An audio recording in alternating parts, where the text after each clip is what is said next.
Nashik road येथे जागतिक हास्य दिन मोठ्या उत्साहात साजरा करण्यात आला. हास्ययोग समन्वय समितीतर्फे आयोजित रॅली व मेळाव्यात उत्साही हास्य जॉगर्स क्लबचे अध्यक्ष नामदेव वाघ यांचा सत्कार करण्यात आला. गाडेकर मैदान ते स्टार प्लस बिल्डिंग दरम्यान काढण्यात आलेल्या हास्य रॅलीत नागरिकांनी उत्स्फूर्त सहभाग घेतला. त्यानंतर म्युझिकल व्यायाम व हास्ययोग सत्र पार पडले.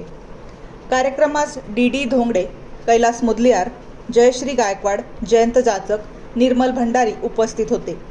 विविध हास्य क्लबचे प्रतिनिधी म्हणून राजेंद्र भंडारी, वसंत ब्राह्मणकर, कुसुम मोरे, नामदेव वाघ, दिलीप पाटील, सुशीला टाटिया, ॲडव्होकेट विजय करवा, बबन मुठाळ, मीरा गायकवाड, चंद्रकांत तेलंगी, रमेश पाऊळकर आणि उमेश श्रीवास्तव यांनी सहभाग घेतला.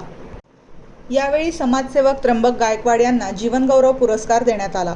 दिलीप जाधव, हेमंत नाशिकर, नंदू विस्पुते, सुभाष चव्हाण, संजय कुलकर्णी, भरतभाई, दीपक भदाणे, रणजित प्रवीणचंद्र संकलेजा, चंद्रवदन कुलकर्णी, बाळासाहेब मते, शंकर आप्पा औशीकर, अशोक मालपाणी, विजय राऊत, राजेंद्र चव्हाण, आनंद मालुंजकर, शेखर शिंपी, अनिल लोहारकर, महेश देवळालकर, गोकुळ सुरसे, सदाशिव खडांगळे, उत्तम धात्रक, मारुती गायकवाड, बाबूभाई के.आर. यांच्यासह अनेक नागरिक उपस्थित होते. हास्य हे तणाव दूर करण्याचे प्रभावी माध्यम असल्याचा संदेश यावेळी देण्यात आला.